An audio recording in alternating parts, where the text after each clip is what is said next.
بہت بڑا universal truth اللہ تعالیٰ نے ریویل کیا ہے سورہ الزخرف آیت نمبر 33 سے 35 میں،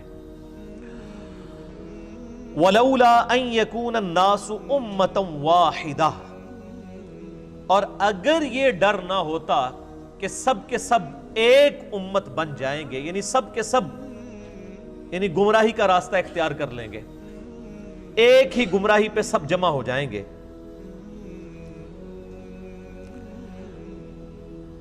لَجَعَلْنَا لِمَنْ يَكْفُرُ بِالرَّحْمَنِ لِبُيُوتِهِمْ سُقُفًا، تو اللہ تعالیٰ فرماتا ہے کہ ہم رحمان کے جو منکر ہیں، کافر ہیں، ان کے لیے مکان ایسے بناتے کہ ان کی چھتیں ہوتی من فضہ، چاندی کی، وَمَعَارِجَ عَلَيْهَا يَظْهَرُونَ، اور ان کے گھروں کی سیڑھیاں بھی ہم چاندی کی بنا دیتے ہیں، جو لوگ اللہ کو نہیں مانتے، یعنی جو کافر ہیں، اللہ تعالیٰ فرما رہا ہے کہ ہم ان کے گھر بھی چاندی کے بنا دیتے، ان کے گھروں کی سیڑھیاں بھی چاندی کی بنا دیتے، وَلِبُيُوتِهِمْ أَبْوَابًا وَسُرُرًا عَلَيْهَا يَتَّكِئُونَ، اور ان کے گھر کے دروازے بھی چاندی کے بنا دیتے، اور ان کے وہ تخت بھی جن پر وہ تکیہ لگائے بیٹھے ہیں وہ بھی چاندی کے بنا دیتے، وَزُخْرُفًا، اور یہ سب چیزیں سونے کی بھی بنا دیتے۔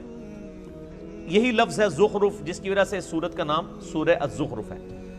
اللہ تعالیٰ فرماتا ہے اگر اس بات کا ڈر نہ ہوتا کہ سب کے سب لوگ ہی کافر ہو جائیں گے، کافروں کی جو شہانہ زندگی کو دیکھ کر، تو ہم جتنے کافر ہیں ان کے گھر چاندی کے بنا دیتے، ان کے گھروں کے دروازے چاندی کے بنا دیتے، ان کے گھروں کی سیڑھیاں چاندی کی بنا دیتے، ان کے تخت چاندی کے اور سونے سے یہ ساری چیزیں بنا دیتے، کافروں کو ہم سونا چاندی سے مالا مال کر دیتے، اگر ہمیں یہ ڈر نہ ہوتا کہ کافروں کی یہ شان دیکھ کے ساری کافر ہو جائیں گے۔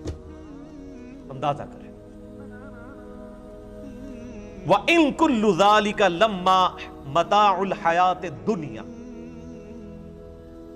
اور یہ سب کی سب رونق والی چیزیں، سونا اور چاندی، دنیا کی زندگی کا سامان ہے، وَالْآخِرَةُ عِنْدَ رَبِّكَ لِلْمُتَّقِينَ، اور آخرت تو تمہارے رب کے ہاں پرہیزگاروں کے لیے ہے، خدا سے ڈرنے والوں کے لیے، خدا کی شناخت رکھنے والوں کے لیے۔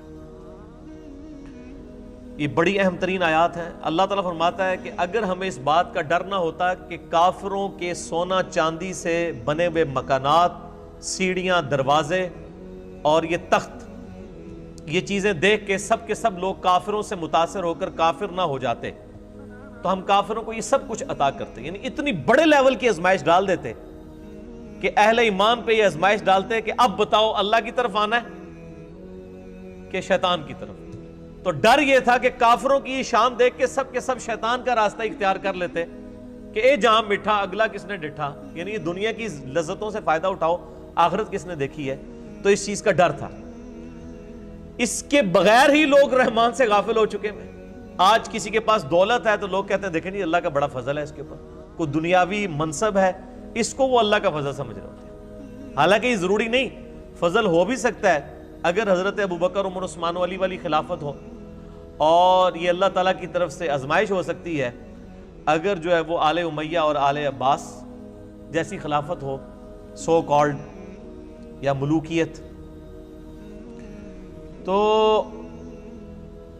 ان آیات کی روشنی میں میرے بھائیوں یہ بات کھل کے سامنے آ گئی کہ اللہ تعالیٰ نے دنیا میں جس کو بھی کوئی مال و متاع دیا ہے تو وہ دنیا کی زندگی کے برتنے کا سامان ہے، اس کی بنیاد پہ اس کی آخرت کا فیصلہ نہیں ہونے والا۔ صحیح بخاری میں حدیث ہے، نبی صلی اللہ علیہ وآلہ وسلم نے فرمایا دو چیزیں ایسی ہیں جس کے بارے میں اکثریت انسانوں کی اکثریت غافل ہے،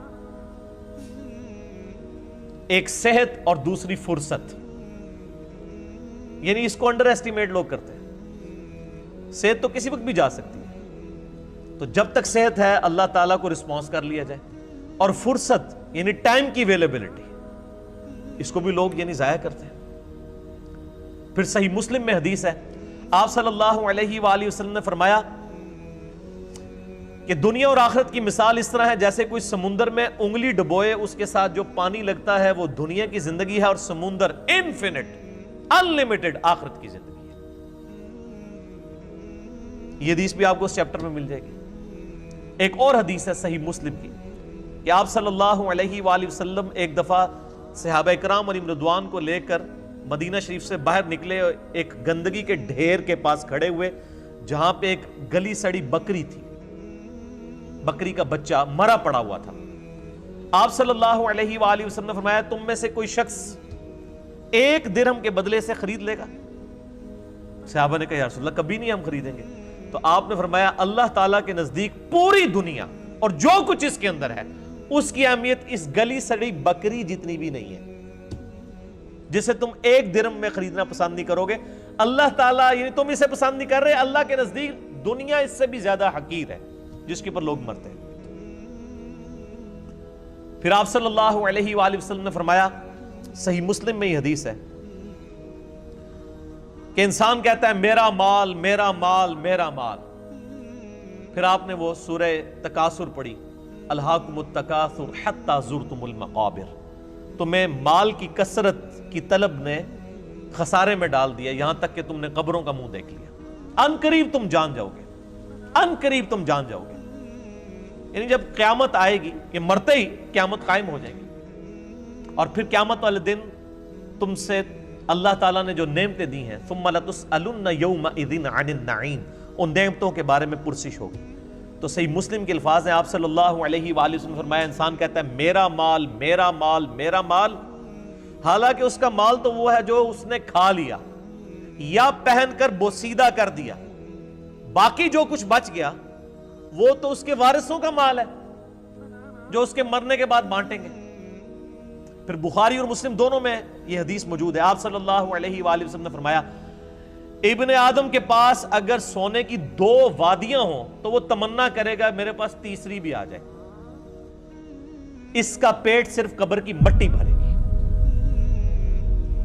پھر بخاری اور مسلم کی متفقن علیہ حدیث ہے، آپ صلی اللہ علیہ وآلہ وسلم نے ارشاد فرمایا انسان کے 3 دوست ہیں، ایک ہی اس کے ساتھ قبر میں جاتا ہے اور وہ اس کے اعمال ہیں، باقی اس کے 2 دوست باہر رہ جاتے ہیں، اس کے رشتہ دار اور اس کا مال، یہ باہر ہی رہ جاتے ہیں، قبر میں صرف اعمال جاتے ہیں جو اس نے کیے، نیک یا برے۔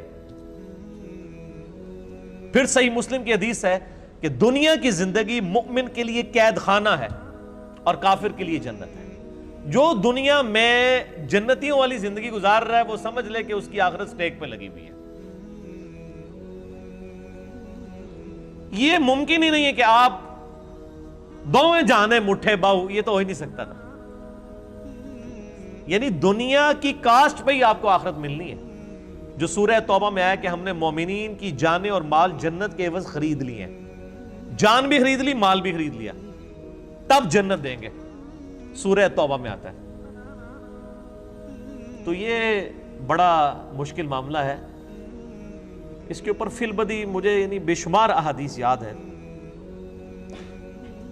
اس کے علاوہ صحیح مسلم میں ایک حدیث ہے کہ آپ صلی اللہ علیہ وآلہ وسلم نے فرمایا اللہ تعالیٰ نے دوزخ کو شہوات سے ڈھانپ رکھا ہے، دنیا کی لذتوں سے، اور جنت کو ڈھانپ رکھا ہے ناگوار چیزوں سے، یعنی دنیا کی پریشانیاں مصیبتیں۔ یہ صحیح مسلم میں حدیث ہے، اور اس کی ایکسپلینیشن ہے ابو داؤد میں، ترمذی میں اور سنن نسائی کے اندر، کہ آپ صلی اللہ علیہ وآلہ وسلم نے ارشاد فرمایا کہ جب اللہ تعالیٰ نے جنت کو پیدا فرمایا تو حضرت جبرائیل علی نبینا علیہ السلام سے کہا کہ جاؤ جبرائیل جنت دیکھ کے آؤ۔ دیکھ کے آئے، اللہ نے فرمایا کیسا پایا جنت کو؟ کہا یا اللہ بڑی خوبصورت ہے، مجھے نہیں لگتا کہ کوئی شخص بھی ایسا ہوگا جو اس جنت میں جانے کی کوشش نہ کرے، وہ تو تن من دھن لٹا دے گا۔ اللہ نے فرمایا اچھا ایڈا ہی سوکھ ہے، اے بریکٹ اچ۔ پھر اللہ تعالیٰ نے جنت کو دنیا کی ناگوار چیزوں سے ڈھانپ دیا، یعنی دنیا میں تکلیف آئیں گی، پریشانیاں آئیں گی، پھر شریعت کی پابندیاں، حلال و حرام کا فرق کرنا، نمازوں کی پابندی، حقوق العباد کا خیال رکھنا، کتنی تکلیف ہے۔ روزانہ 5 وقت کی نماز پڑھنا کوئی آسان کام؟ ان ساری چیزوں سے اللہ تعالیٰ نے نا جنت کو گھیر دیا. یعنی جو یہ ہرڈلز، آبسٹیکلز یہ کراس کرے گا وہ جنت تک پہنچے گا. اور جبریل سے کہا ذرا آپ جنت کو دیکھ کے آؤ نا. وہ دیکھ کے آئے نا, ان کا یا اللہ مجھے نہیں لگتا آپ کو بندہ جنت میں پہنچنے میں کامیاب ہوگا. ایڈے کڑگے لا چھڑے نے, پنجابی کہتے ہیں کڑگا, آنکڑے لگا دیے پہنچنے کے لیے. اتنی ہرڈلز, اتنی آبسٹیکلز, مجھے نہیں لگتا آپ کو جنت میں پہنچنے میں کامیاب ہوگا. یہ حضرت جبرائیل فرشتوں کا سردار کہہ رہا ہے. پھر اللہ نے فرمایا اچھا ذرا دوزخ کو دیکھ کے آؤ, جہنم کو دیکھ کے آئے. کہا یا اللہ اتنا سخت عذاب, مجھے نہیں لگتا کہ کوئی بندہ ایسے عمل کرے کہ وہ دوزخ میں جانے کے لیے کوشش کر رہا ہو. توبہ توبہ توبہ, ایڈا سوکھا ہے.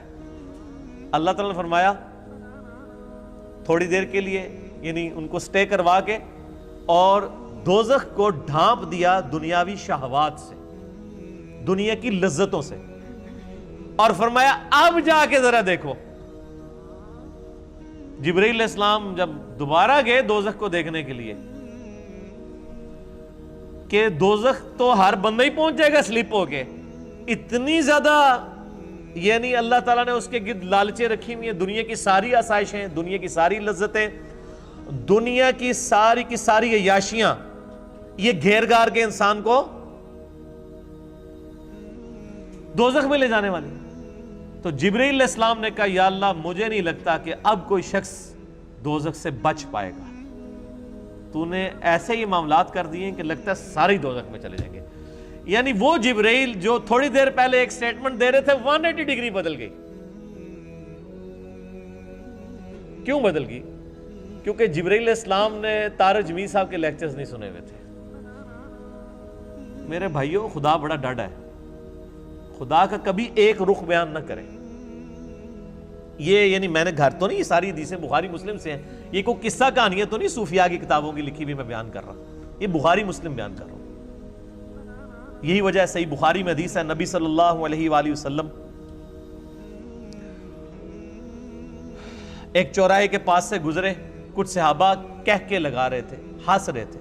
آپ رک گئے, آپ نے فرمایا جو کچھ میں جانتا ہوں اگر تم جانتے ہوتے تو بہت کم ہنستے, زیادہ رویا کرتے. آج مجھے ایک بھائی پوچھ رہے تھے جی, وہ طارق جمیل صاحب کہتے ہیں کہ آج کل کچھ نوجوان مبلغین ہیں, انہوں نے لوگوں کو یعنی خدا سے دور کر دیا, ایک تھانے دار کا کانسیپٹ دیا ہے خدا کے بارے میں. یہ تھانے داری والا معاملہ نہیں ہے میرے بھائیوں, یہ خدا کا وہ تعارف ہے جو قرآن کے اندر ہے, جو اللہ کے محبوب صلی اللہ علیہ وآلہ وسلم نے ہمیں کروایا. پورے قرآن کے اندر قرآن کا جو مزاج ہے اس میں کہیں یہ بات نہیں آئی ہے کہ آپ اللہ کے نافرمان ہو اور ڈٹے رہیں اور اللہ معاف کر دے گا. Not at all. ہمیشہ یہ ہے کہ جس شخص نے اللہ کی طرف رجوع کیا, توبہ کی, اپنی اصلاح کی, پھر اللہ تعالیٰ کو غفور رحیم پاؤ گے. یعنی اس کے اوپر درجنوں آیات ہیں. میں نے مسئلہ نمبر 18 توبہ اور گناہ کبیرہ کے اوپر, اس میں یہ ساری آیات ڈسکس کی ہیں, جسے شوق ہے تو وہ دیکھ لے. تو یہ بڑا کریٹیکل ایشو ہے. لیکن اس کے بعد پھر موجیں ہی موجیں ہیں جی. صحیح مسلم میں ایک حدیث ہے, اللہ تعالیٰ قیامت والے دن ایک ایسے شخص کو بلائے گا جس نے دنیا میں بڑی عیاشی کی زندگی گزاری ہوگی, لیکن اللہ تعالیٰ کو رسپانس نہیں کیا ہوگا. اللہ تعالیٰ فرمائے گا فرشتوں ذرا اس کو پکڑ کے ایک دوزخ کا پھیرا لگواؤ نا. ایک کی پھیرا, کہنا نا ایک پھیرا لگے گا, ایک پھیرا لگے گا نا. اللہ تعالیٰ اس کو بلا کے پوچھے گا ہاں بھائی کوئی دنیا میں تو نے آسائش کا دن گزارا؟ کہے گا یا اللہ تیری عزت کی قسم میں نے دنیا میں کبھی آسائش نہیں پائی. حالانکہ پوری زندگی عیاشی گزری ہے, لیکن دوزخ کا ایک پھیرا وہ سارا نشہ کافور کر دے گا, سارے کا سارا نشہ. ابھی آپ دیکھ لیں نا, عیاشی کی زندگی ہوتی ہے, جیسے ہی جناب گردے فیل ہوتے ہیں, شوگر ہو جاتی ہے, وہ جناب کل میں وہ پرویز مشرف صاحب کی ایک آن لائن ان کو لیا ہوا تھا صحافی نے, وہ تو لگ ہی نہ تھا, وہ مشرف ہے, اس کی تو آواز ہی نہیں تھی نکل رہی, کس طرح مکے لہراتا تھا. اور اب مجھے تو پہلے لگا شاید کوئی عورت بول رہی ہے, پھر میں نے غور سے دیکھا, میں نے کہا تو مشرف صاحب ہے, آواز بھی بیٹھ گئی. یہ وقت کے ساتھ ہر چیز کافور ہو جاتی ہے. تو اور پھر اسی مسلم شریف کی حدیث میں آتا ہے کہ اللہ تعالیٰ کہے گا کہ اس شخص کو بلاؤ جس نے دنیا میں بڑی مفلسی کی زندگی گزاری لیکن مجھے رسپانس کیا, اور فرشتوں ذرا اسے ایک جنت کا پھیرا لگاؤ نا. وہ ایک پھیرا لگوائیں گے نا، پھر اللہ پوچھے گا اوے دنیا میں کوئی تکلیف دیکھی؟ کہے گا یا اللہ تیری عزت کی قسم کوئی تکلیف نہیں دیکھی۔ اگر یہ ہمیشہ کی کامیابیاں مجھے ملنی تھی تو وہ تکلیف ہی بھول جائے گا۔ دنیا میں بھی ایسا ہی ہوتا ہے کہ انسان کو جب اپنی محنت کا پھل ملتا ہے تو انسان کو وہ، یعنی میں اکثر کہتا ہوں کہ ہم یونیورسٹی لائف کے اندر کتنی مشکل سے پڑھتے تھے، میکینیکل انجینئرنگ کے دوران پوری رات جاگ کے فجر پڑھ کے سویا کرتے تھے، آج ہمیں یاد بھی نہیں ہے کہ ہم نے وہ 5 سال کس تکلیف میں کاٹے ہوئے ہیں۔ حالانکہ یہ آسائش بھی ختم ہو جانے والی ہے، اصل زندگی تو آخرت کی ہے۔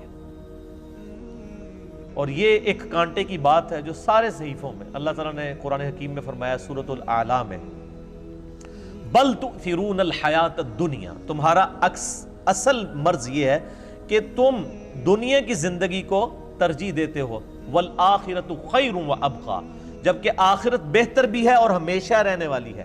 ان ھذا لفی الصحف الاولی، یہی ایک کانٹے کی بات، یونیورسل ٹروتھ، پچھلے سارے صحیفوں میں، ساری آسمانی کتابوں میں ایک ہی کانٹے کی بات تھی، ان ھذا لفی الصحف الاولی صحف ابراہیم و موسیٰ، چاہے وہ قرآن سے پہلے ابراہیم علیہ السلام کے صحائف ہوں یا موسیٰ علیہ السلام کے، ایک ہی کانٹے کی بات تھی کہ دنیا کی زندگی عارضی ہے، اصل زندگی آخرت کی ہے۔ تو اس ٹاپک پہ یعنی بے شمار بولا جا سکتا ہے، میں اس ٹاپک کو یہیں پہ کنکلوڈ کرتا ہوں اس حدیث پہ جو بخاری اور مسلم دونوں میں ہے۔ آپ صلی اللہ علیہ وآلہ وسلم نے فرمایا، اے اللہ محمد اور آل محمد صلی اللہ علیہ وآلہ وسلم کو بس اتنا ہی رزق دینا کہ ان کی روح اور جسم کا رشتہ برقرار رہے، بس سانس چلتی رہے، اتنا مجھے رزق ملے، میں اس پہ خوش ہوں۔ نبی صلی اللہ علیہ وآلہ وسلم، بخاری مسلم۔